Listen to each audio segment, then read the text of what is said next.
Hey there, James here, and today I'm going to talk about episode 5 and 6 of High School Musical, the Series Season 3, which is starting to become towards the end of the season because this season only got 8 episodes.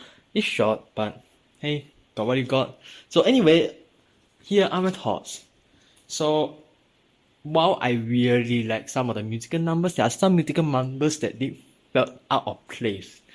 Specifically, the basketball one in episode 6 with Corbin Blue. I mean, the song was catchy and all, but it feels out of place. I mean, maybe if that's just me, but that's what I feel.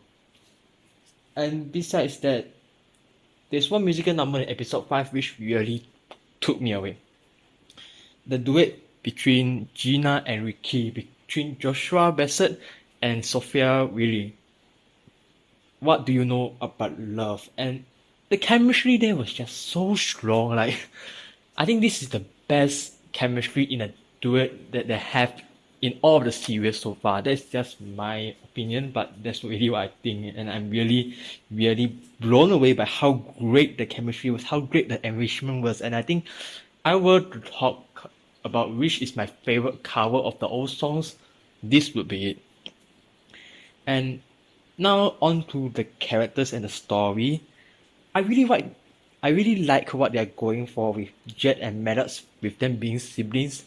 And I think they took their time with the twist and they played that part well because they could have easily dragged this out too long or maybe rush it too much. But I feel like the way they did it with these two characters are quite good and I'm pretty invested in them.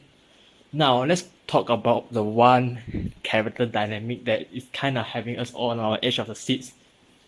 The love triangle between Gina, Vicky, and EJ. And as intense it feels, as invested I mean it, I'm really not a fan that they did this story because frankly I think that Gina and EJ didn't have enough time to bloom before they brought in Vicky and kind of turns the character up for them around its heels because in the last episode of season 2 and the first episode of season 3 we were talking about Vicky finally being free and then now he's throwing himself into another relationship. I mean,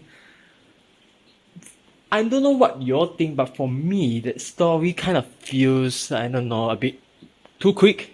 It feels like there is a missing beat that had to happen between there for it to happen. But then again, for like a story standpoint, I also get why they want to go play around with this dynamic. And for what I'm seeing right now, it feels like that EJ and Regina might actually break up. But I mean, from an acting standpoint, I would say that Gina and Vicky has more chemistry than EJ and Gina.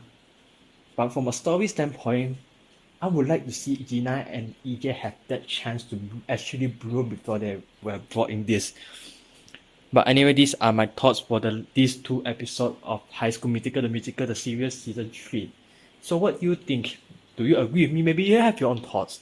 Let me know your thoughts down in the comment section below.